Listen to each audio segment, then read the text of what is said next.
إن الحمد لله نحمده ونستعينه ونستغفره ونعوذ بالله من شرور أنفسنا ومن سيئات أعمالنا من يهده الله فلا مضل له ومن يضلله فلا هادي له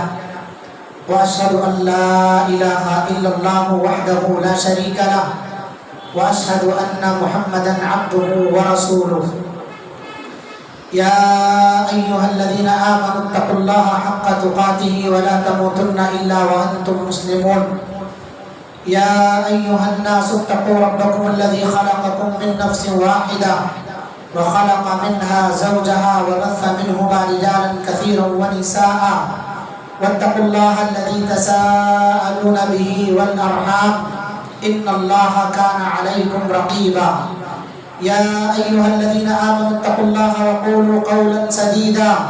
يصلح لكم أعمالكم ويغفر لكم ذنوبكم ومن يطع الله ورسوله فقد فاز فوزا عظيما أما بعد فإن خير الحديث كتاب الله وخير الهدي هدي محمد صلى الله عليه وسلم وشر الأمور محدثاتها وكل محدثة بدعة وكل بدعة ضلالة وكل ضلالة في النار فأعوذ بالله السميع العليم من الشيطان الرجيم من همزه ونفخه ونفثه بسم الله الرحمن الرحيم وما محمد إلا رسول قد خلت من قبله الرسل أفإن مات أو قتل انقلبتم على أعقابكم ومن ينقلب على عقبيه فلن يضر الله شيئا وسيجزي الله الشاكرين. حاضرین جمعہ، بزرگوں، نوجوانوں، عزیز بچوں اور پردہ نشین اسلامی ماؤں اور بہنوں، گزشتہ جمعہ کے خطبے میں آپ حضرات کے سامنے اللہ کے رسول صلی اللہ علیہ وسلم کی زندگی کے آخری ایام و لمحات میں سے کچھ باتیں آئی تھی اور اس عقیدے کی بھی وضاحت کی گئی تھی کہ اللہ کے رسول صلی اللہ علیہ وسلم پر بھی موت آئی ہے اور اللہ تعالیٰ نے خود اس کا اعلان کیا ہے اِنَّكَ مَيِّتٌ وَإِنَّهُمْ مَيِّتُونَ. نبی کریم صلی اللہ علیہ وسلم کو بھی مرنا ہے اور آپ صلی اللہ علیہ وسلم کے جو مخالفین ہیں ان کو بھی مرنا ہے. اس عقیدے کی وضاحت کے بعد آج کے خطبہ جمعہ میں انشاءاللہ العزیز اسی سلسلے کو آگے بڑھاتے ہوئے نبی کریم صلی اللہ علیہ وسلم کے مرض الموت کا آغاز، یعنی وہ بیماری جس میں آپ صلی اللہ علیہ وسلم کا انتقال ہوا اور آخری ان ایام میں آپ صلی اللہ علیہ وسلم نے صحابہ کرام کو، اس زمین کی مقدس ہستیوں کو کیا نصیحت کی ہے، آپ صلی اللہ علیہ وسلم نے کیا وصیتیں کی ہیں، یہ باتیں بیان ہوں. اللہ تعالیٰ سے دعا ہے اللہ رب العالمین ہمیں آپ صلی اللہ علیہ وسلم کی ان نصیحتوں اور وصیتوں کو اپنے دماغ میں رکھنے، یاد رکھنے اور ان وصیتوں کو نبی کا آخری پیغام سمجھ کر اس پر عمل کرنے کی توفیق عطا فرمائے. سبحانک لا علم لنا الا ما علمتنا انک انت العلیم الحکیم. رب اشرح لي صدری ويسر لي امری واحلل عقدۃ من لسانی یفقهوا قولی رب زدنی علما. میرے بھائیوں، کسی کو بھی جب اس دنیا کے اندر موت آتی ہے تو لوگ یہ بیان کرتے ہیں کہ فلاں آدمی اتنے دن تک اس بیماری میں مبتلا رہا، اس کے بعد انتقال کر گیا، اتنے دن تک بستر پر رہا، اس کے بعد اس کا انتقال ہو گیا، اس وجہ سے اس کا انتقال ہو گیا. اسی لیے شاعر کہتا ہے موت کے لیے ایک ہچکی کا بہانہ چاہیے. موت کے لیے ایک ہچکی آ گئی، انسان کو گلے میں کچھ چیز اٹک گئی، موت اگر اسی سے لکھی ہے تو بھی انسان کو موت آ جائے گا. اس لیے کوئی یہ نہ کوسے کہ اگر یہ بیماری نہ آتی تو فلاں مرتا نہیں، یہ کام نہ ہوتا تو فلاں مرتا نہیں، یہ سب چیزیں نہیں کہنا چاہیے. ہمیں تقدیر کی اچھائی اور برائی پر ایمان رکھنا چاہیے. میرے بھائیو، اللہ کے رسول صلی اللہ علیہ وسلم کی بیماری سے پہلے، موت سے پہلے، آپ صلی اللہ علیہ وسلم کو بیماری نے آ گھیرا، اور اتنی سخت بیماری تھی کہ آپ جب ان باتوں کو سنیں گے تو آپ کی آنکھوں سے آنسو جاری ہو جائیں گے. رحمت للعالمین محمد رسول اللہ صلی اللہ علیہ وسلم دنیا کے لیے رحمت بنا کر کے بھیجے گئے. آپ کی ذات سراپا رحمت ہے. آپ نے اپنوں کو بھی، دشمنوں کو بھی، سب کو معاف فرمایا ہے. جن لوگوں نے آپ صلی اللہ علیہ وسلم پر زیادتیاں کی ہیں ان سب کو آپ صلی اللہ علیہ وسلم نے معاف فرمایا، مگر آپ صلی اللہ علیہ وسلم بھی بیماری میں مبتلا ہوئے، اور ایسی بیماری، اتنی سخت بیماری کہ آپ صلی اللہ علیہ وسلم کی حالت دگرگوں ہو گئی. چنانچہ نبی کریم صلی اللہ علیہ وسلم جب اپنا آخری حج، جسے حجۃ الوداع کہا جاتا ہے، یہ حج کر کے جب آپ صلی اللہ علیہ وسلم مدینہ آئے تو تقریباً 3 ماہ کے بعد، کتنے؟ حج سے واپسی کے 3 ماہ کے بعد 29 صفر، محرم کے بعد اسلامی مہینہ صفر، 29 صفر سن 11 ہجری کو آپ صلی اللہ علیہ وسلم آخری دوشنبہ جو ہوتا ہے، 29 صفر میں آخری دوشنبہ جو پڑا، نبی کریم صلی اللہ علیہ وسلم ایک جنازے میں بقی، جو مدینہ کی مسلمانوں کی سب سے بڑی قبرستان ہے، جسے بقیع الغرقد بھی کہا جاتا ہے، اس بقیع نامی قبرستان میں آپ تشریف لے گئے. بہت سارے لوگ غلطی سے اسے جنت البقیع کہتے ہیں، جو کہ کسی اعتبار سے صحیح نہیں ہے. نہ تو عربی تعبیر کے اعتبار سے صحیح ہے اور نہ ہی معنی و مطلب کے اعتبار سے صحیح ہے. اگر عربی تعبیر بھی درست کرنا ہو تو اسے بقیع الجنہ کہا جانا تھا، جیسے ریاض الجنہ کہا جاتا ہے. یہ جنت الریاض کیا ہوتا ہے؟ تو اس کی تعبیر بھی الٹی ہے اور معنی مطلب بھی کچھ نہیں نکلتا ہے. تو لوگ اپنی زبان پر اسے خاص کیے ہوئے ہیں کہ جنت البقیع اس کا نام دیتے ہیں. تو یہ لفظ استعمال کرنا غلط ہے. کسی حدیث کے اندر آپ صلی اللہ علیہ وسلم نے اسے جنت البقیع نہیں کہا ہے، کیونکہ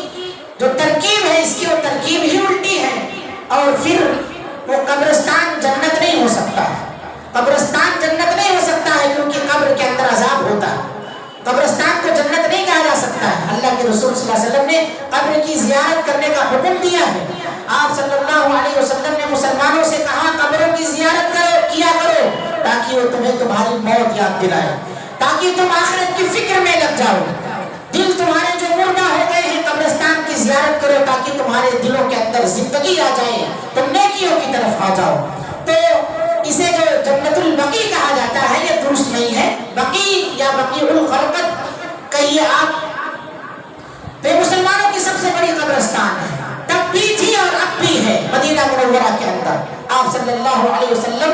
جنازے سے تشریف واپسی پر جب گھر آ رہے ہیں تو آپ صلی اللہ علیہ وسلم کو راستے میں ہی سر میں درد ہونا شروع ہو گیا، اور گھر پہنچتے پہنچتے آپ صلی اللہ علیہ وسلم کو سخت بخار آ گیا. اتنی تیز حرارت ہو گئی آپ صلی اللہ علیہ وسلم پر کہ آپ صلی اللہ علیہ وسلم کے سر پر پٹی باندھنا پڑا. اور گھر میں جب پہنچتے ہیں سر میں درد اتنا تیز ہو گیا کہ حضرت عائشہ رضی اللہ عنہا کہتی ہے کہ جب آپ صلی اللہ علیہ وسلم گھر تشریف لائے تو میرے سر میں درد اٹھ رہا تھا، تو میں نے کہا وارأساہو وارأساہو، ہائے میرا سر، ہائے میرا سر. یعنی وہ بتانا چاہتی تھی اللہ کے رسول صلی اللہ علیہ وسلم کو کہ سر میں بہت تکلیف ہے، بہت درد ہے. نبی کریم صلی اللہ علیہ وسلم نے کہا بل انا یا عائشہ وارأساہو، اے عائشہ اللہ کی قسم میرے سر میں بھی بہت درد ہے، میرے سر میں بھی بہت درد ہے. وارأساہو، ہائے میرا سر، اے عائشہ ہائے میرا سر. یعنی آپ صلی اللہ علیہ وسلم بتانا چاہ رہے ہیں. تو یہاں تھوڑی دیر کے لیے میں رکوں گا. وضاحت یہ کرنا ہے کہ آدمی کو کوئی تکلیف ہو، پریشانی ہو، نہ چاہتے ہوئے اس کی زبان سے یہ اس طرح کے کلمات اگر نکل جاتے ہیں کہ میرا سر درد سے پھٹا جا رہا ہے، پیٹ میں بہت مروڑ ہے،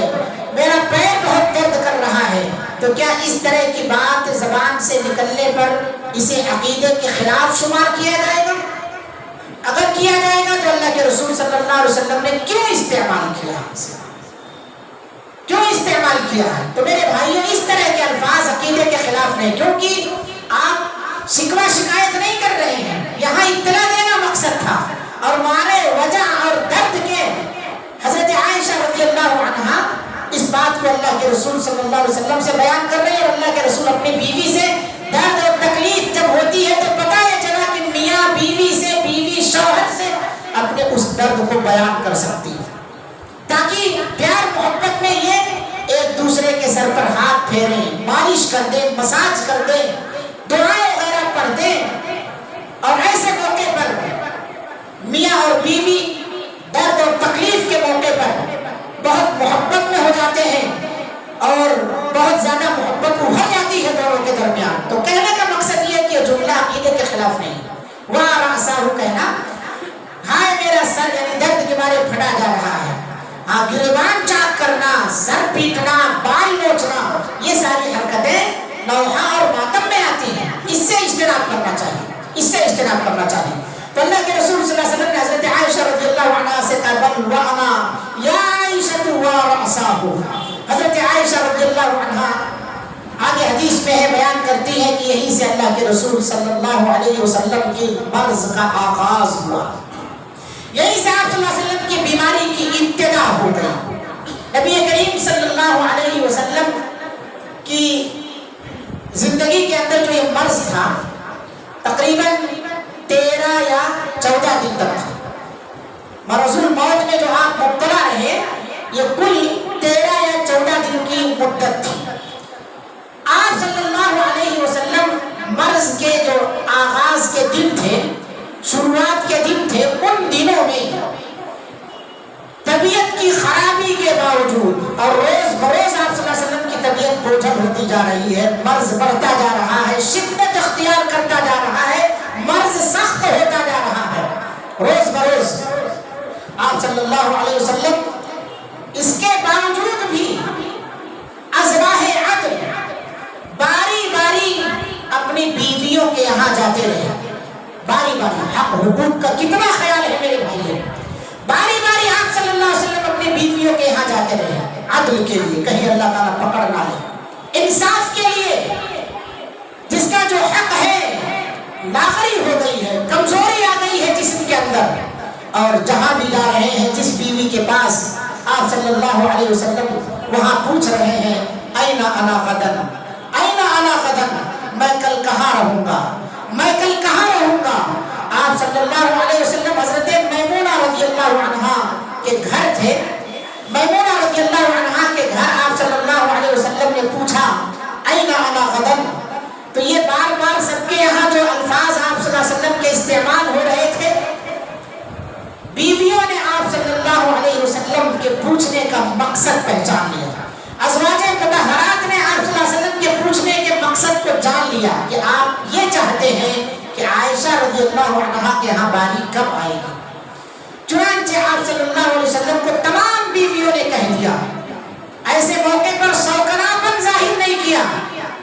ایسے موقع پر بیویوں نے شوہر کے لیے اس کی خوشی کو قربان کر دیا، اور اللہ کے رسول صلی اللہ علیہ وسلم کی حدیث ہے کہ جس کا شوہر موت کے وقت اس سے راضی ہو کر کے مرا ہو، اس کی بیوی سے راضی ہو کر کے مرا ہو، اس نے تکلیف نہ دیا ہو، موت کے وقت شوہر اپنی بیویوں سے راضی ہو کر کے مرا ہو، وہ عورت جنتی ہے، وہ عورت جنتی ہے۔ یہاں کئی بیویاں ہیں، سب مل کر کے اپنی خواہش کو اللہ کے رسول صلی اللہ علیہ وسلم کی خواہش پر قربان کر دیے، ایک بیوی اپنی خواہش کو اپنے شوہر کی خواہشوں پر قربان نہیں کر پاتی، اسی لیے اللہ کے رسول صلی اللہ علیہ وسلم نے کہا شوہر تمہارے لیے جنت بھی ہے جہنم بھی ہے، ذرا دیکھ بھال لو، دیکھ بھال لو اس کی خدمت کیسے کر رہی ہو، اس کے حقوق کیسے ادا کر رہی ہو، وہی تمہارے لیے جنت بھی ہے، وہی تمہارے لیے جہنم بھی ہے، یعنی اس کی فرما برداری کر کے، اس کی خدمت کر کے تم جنت بھی حاصل کر سکتی ہو، اس کی نافرمانی اور ناشکری کر کے جہنم میں اپنی تعداد کو مزید سے مزید تر کر سکتے ہو۔ اب یہ فیصلہ خواتین کے ہاتھ میں ہے کہ وہ اپنے شوہروں کی خدمت کر کے جنت بدلے میں چاہتی ہیں یا ان کی نافرمانی کر کے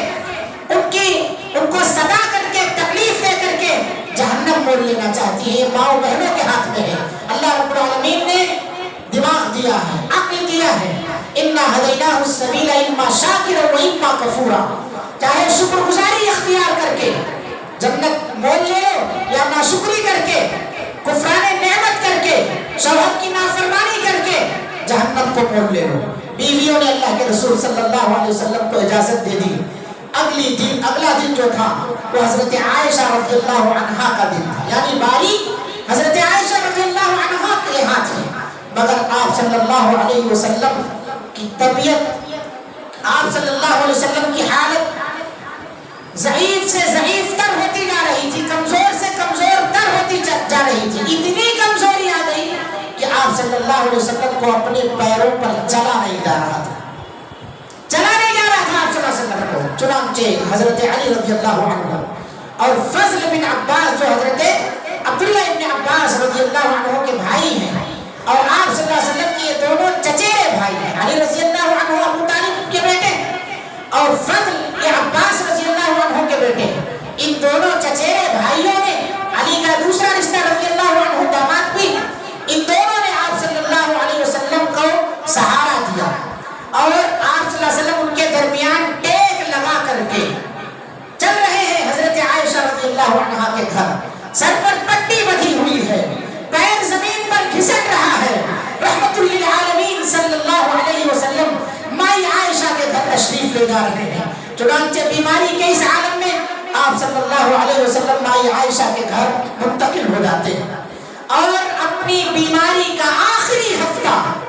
آپ صلی اللہ علیہ وسلم نے حضرت عائشہ رضی اللہ عنہا ہی کے گھر گزارا، عائشہ رضی اللہ عنہا ہی کے گھر گزارا۔ یہ نبی کریم صلی اللہ علیہ وسلم ہیں جن کے آخری ایام اس طرح کے ہیں، جن کی حالت اس قدر ہے، اور دیکھا جائے تو بہت سارے لوگ سفر کی آخری جو تاریخ ہوتی ہے یا آخری چہار شنبہ جو ہوتا ہے جہاں سے اللہ کے رسول صلی اللہ علیہ وسلم کی بیماری میں تیزی آئی، وہیں سے لوگ پکنک منانے جاتے ہیں۔ کیا کہتے ہیں؟ ہریالی کھدلنے جا رہے ہیں،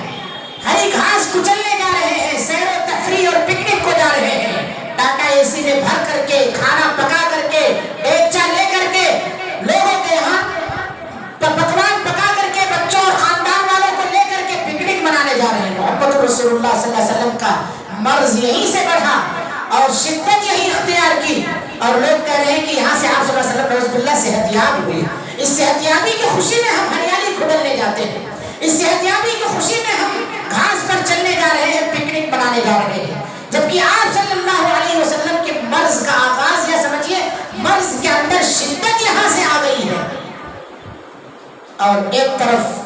دشمنوں نے سازش کر لی کہ آپ صلی اللہ علیہ وسلم یہاں سے صحت یاب ہوئی، اس لیے خوشی مناؤ، خوشی مناؤ۔ یہ یہودیوں کی سازش ہے، شیعوں کی سازش ہے، دشمنوں کی سازش ہے کہ جس دن سے اللہ کے رسول صلی اللہ علیہ وسلم بیمار ہوئے، آپ صلی اللہ علیہ وسلم کا مرض بڑھا، اس دن کو ہم خوشی کا دن منائیں۔ اور اس سے بھی بدتر یہ ہے کہ جس دن آپ کا وفات ہو، آپ کا انتقال ہو، اس دنیا سے آپ کی روح پرواز ہو، اس دن ہم ناچے اور گائیں، ڈھول تاشے بجائیں اور اسی طرح سے ہلڑ بازی کریں، شور شرابہ اور ہنگامہ کریں، رحمت للعالمین کا یہ پیغام عوام کو سنائیں کہ موت کے وقت ہمیں آپ صلی اللہ علیہ وسلم نے نعوذ باللہ اسی طرح کی تعلیم دی ہے۔ یہ اللہ کے رسول صلی اللہ علیہ وسلم کا ایک طرف آپ کی یہ حالت ہے اور دوسری طرف امت کی حالت ہے۔ اللہ تعالیٰ ایسے لوگوں کو ہدایت نصیب فرمائے، اللہ رب العالمین ایسے لوگوں پر رحم فرمائے۔ آپ حضرت عائشہ رضی اللہ عنہا کے گھر تشریف لے آئے۔ نبی کریم صلی اللہ علیہ وسلم عائشہ رضی اللہ عنہا کے گھر جب تشریف لے آتے ہیں، آپ صلی اللہ علیہ وسلم کے مرض میں مزید شدت آتی ہے۔ وفات سے کوئی 5 دن پہلے حضرت عائشہ رضی اللہ عنہا فرماتی ہیں کہ جب آپ صلی اللہ علیہ وسلم میرے گھر تشریف لائے تو آپ صلی اللہ علیہ وسلم پر کی بیماری بڑی سخت ہوتی گئی، آپ صلی اللہ علیہ وسلم پر غشی طاری ہو گئی، اتنی شدت آئی کہ بے ہوش ہو گئے، بخار آیا کہ بار بار آیا اللہ کے رسول صلی اللہ علیہ وسلم پر، اور سخت سے سخت بخار، اتنا تیز کہ صحابی رسول اللہ کہتے ہیں کہ پٹی کے اوپر سے آنچ لگتی تھی، اتنا تیز بخار تھا، جو سر پر پٹی بندھی تھی۔ ڈاکٹر کہتے ہیں کہ جب بخار تیز ہو جائے تو کپڑا بھگا کر کے مریض کے جسم پر پٹی کرو تاکہ یہ حرارت جو اس کے جسم میں آئے وہ ٹھنڈی ہو جائے، سرد ہو جائے۔ اس سے بھی نہیں ملتا چھٹکارا تو سنت نبی اختیار کرو، یہ بھی سنت ہے آپ صلی اللہ علیہ وسلم کی، یعنی بخار دور کرنے کا حکیم الامت محمد رسول اللہ صلی اللہ علیہ وسلم نے یہ نسخہ دیا، ہمیں اپنے مرض الموت پہ بتا دیا، مرتے وقت بھی آپ ہم پر رحمت للعالمین ہیں، اپنے طریقے سے بتا دیا ہے کہ بخار آئے تو پٹی کرو۔ اور دوسرا اس سے بھی نہیں جاتا ہے، آپ صلی اللہ علیہ وسلم نے کہا، حضرت عائشہ کہتی جب غشی تاری ہو گئی، فاقہ ہوا کچھ، تو آپ صلی اللہ علیہ وسلم نے فرمایا کہ مجھ پر مختلف کنووں کے 7 مشکیزوں کے پانی لا کر کے ڈالو، مختلف کنووں کے 7 مشکیزوں کے پانی لا کر کے ڈالو، اور ایسے مشکیزیں جن کا بندھن نہ کھولا گیا ہو لا کر کے مجھ پر ڈالو، تاکہ میں لوگوں کے درمیان جا کر کے وصیت کر سکوں، لوگوں کے درمیان جا کر کے کچھ اپنے آخری باتیں پہنچا سکوں، کچھ اور نصیحتی باتیں ہیں، ان باتوں کو میں لوگوں کے درمیان جا کر کے کہوں۔ چنانچہ مختلف کنووں کے 7 مشکیزوں کا پانی آپ پر ڈالا گیا، آپ صلی اللہ علیہ وسلم کی طبیعت میں جب کچھ بحالی آئی، کچھ تخفیف ہوئی، بخار کچھ کم ہوا نبی کریم صلی اللہ علیہ وسلم کا، تو آپ صلی اللہ علیہ وسلم مسجد کے اندر تشریف لے گئے، مسجد کے اندر، اور یہ جو پانی ڈالا گیا تھا حضرت حفصہ رضی اللہ عنہا کے گھر میں ایک بڑا ٹب تھا، لگن تھا بہت بڑا نہانے کے لیے، اس ٹب کے اندر لا کر کے ڈالا گیا، اسی ٹب میں سے آپ صلی اللہ علیہ وسلم کے اوپر اڑیلا گیا، نہلایا گیا آپ صلی اللہ علیہ وسلم کو۔ تو بخار بہت تیز ہو تو آدمی غسل بھی کر لے، لوگوں کے یہاں مشہور ہے کہ نہا لیے تو اور بیمار ہو جاتی، بیماری بڑھ جاتی۔ شدت کو دور کرنے کے لیے ہاتھ پیر دھل لیجیے، وضو بنا لیجیے، اس سے بھی نہیں جاتی، نہا لیجیے، افاقہ ہو جائے گا، ٹھنڈا پانی، گرم پانی نہیں۔ ڈاکٹر کہتا بخار آئے تو گرم پانی نہاؤ، بیماری میں بہت ساری جگہوں پر لوگ گرم پانی نہاتے ہیں، ٹھنڈا پانی نہائیے بخار آپ کو ہے تو۔ یہ اللہ کے رسول صلی اللہ علیہ وسلم کا نسخہ۔ نبی کریم صلی اللہ علیہ وسلم مسجد کے اندر تشریف لے جاتے ہیں، آپ صلی اللہ علیہ وسلم منبر پر بیٹھ جاتے ہیں، جمعہ کا دن نہیں ہے، آپ صلی اللہ علیہ وسلم کو جب بھی کوئی نصیحت کرنی ہوتی اونچائی پر رہتے آپ صلی اللہ علیہ وسلم، منبر پر بیٹھ گئے آپ صلی اللہ علیہ وسلم۔ اور میرے بھائیوں، یہ منبر پر بیٹھنا آپ کی زندگی کی آخری بیٹھک ہے، اس کے بعد محمد رسول اللہ صلی اللہ علیہ وسلم منبر پر فروکش نہ ہوئے، اس کے بعد آپ صلی اللہ علیہ وسلم منبر پر آئے نہیں۔ یہی وجہ تھی کہ وہ منبر بھی رو رہا تھا آپ صلی اللہ علیہ وسلم کی جدائی پر، اس کے اندر ایسے اس طرح کی ہچکیاں بن رہی تھی جیسے کوئی بچہ رونے والا روتا ہو۔ اس لکڑی کے اندر سے آپ صلی اللہ علیہ وسلم کی محبت کی بنا پر، اور آپ صلی اللہ علیہ وسلم جدا ہو گئے جدائی کی بنا پر، اس کے اندر سے آواز آ رہی تھی، رونے کی آواز آ رہی تھی۔ تو آپ صلی اللہ علیہ وسلم کی جدائی پر سب کے سب مارے غم میں ہیں، اور یہاں دیکھیں تو ناچا جا رہا ہے، ناچا جا رہا ہے۔ اللہ رحم کرے، بار بار میں کہوں گا اللہ رحم فرمائے، ہدایت دے ایسے لوگوں کو۔ چنانچہ آپ صلی اللہ علیہ وسلم اس پر بیٹھے، اور بیٹھنے کے بعد آپ صلی اللہ علیہ وسلم نے لوگوں کو نصیحت فرمائی۔ وہ کیا نصیحتیں ہیں جو آپ صلی اللہ علیہ وسلم نے لوگوں کو فرمائی؟ آخری جو کلمات ہیں آپ صلی اللہ علیہ وسلم کے، جو وصیتی کلمات ہیں، انشاءاللہ العزیز اسے ہم اگلے جمعہ میں بیان کریں گے۔ اللہ تعالیٰ سے ہم یہی دعا کرتے ہیں کہ اللہ رب العالمین نبی کریم صلی اللہ علیہ وسلم نے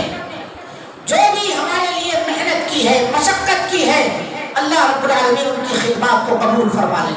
اللہ رب العالمین آپ صلی اللہ علیہ وسلم پر ہم درود بھیجتے ہیں، اللہم صلی علی محمد وعلی آل محمد وبارک علی محمد وعلی آل محمد کما بارکت علی ابراہیم وعلی آل ابراہیم انک حمید مجید۔ رب العالمین ہمارے اس درود کو، ہمارے سلام کو نبی کریم صلی اللہ علیہ وسلم تک پہنچا دے۔ اللہ رب العالمین، اللہ کے رسول صلی اللہ علیہ وسلم نے جو بھی قربانیاں ہمارے لیے دی ہیں، مسلمانوں کو آپ کی قربانیوں کو کی قدر کرنے کی توفیق عطا فرما۔ آپ کی زندگی میں جو مصیبتیں جھیلی ہیں آپ نے ہماری خاطر، ہماری رشد و ہدایت کے لیے، مسلمانوں کو اللہ تعالیٰ اس کی قدر کرنے کی توفیق عطا فرما۔ اسلام کو بدنام کرنے سے اللہ تعالیٰ مسلمانوں کو محفوظ محفوظ فرما لے۔ رب العالمین مسلمان ماں اور بہنوں کو اسلامی طریقہ اور اسلامی آداب اور اسلامی زندگی اختیار کرنے کی توفیق عطا فرما، ہمیں اپنے بچوں کو اسلامی تربیت کرتے رہنے کی توفیق عطا فرما۔ رب العالمین ہندوستان کے اندر مسلمانوں کی حالت دیگر روح ہے، اللہ تعالیٰ مسلمانوں پر رحم فرما۔ اللہ رب العالمین تریپورہ کے مسلمان، مسجدیں جلائی جا رہی ہیں، گھروں کو جلایا جا رہا ہے، لوگوں کو جلایا جا رہا ہے، اللہ ان کی غیبی مدد فرما، ان کا جو غیبی محافظ بن جا۔ اللہ رب العالمین دشمن جس طرح کی بھی سازش کر رہے ہیں مسلمانوں کو بدنام کرنے کی، اللہ ان کی سازشوں کو ناکام بنا دے۔ اللہ رب العالمین ہم تمام لوگوں کو ایک اور نیک بنا، ہمیں کتاب و سنت کا شہدائی اور عامل بنا، جب تک دنیا میں زندہ رکھ، ایمان اور اسلام کی حالت پر زندہ رکھ، جب خاتمہ فرما تو خاتمہ بالخیر عطا فرما۔ اقول قولی ھذا واستغفر اللہ لی ولکم ولسائر المسلمین فاستغفروہ انہ هو الغفور الرحیم۔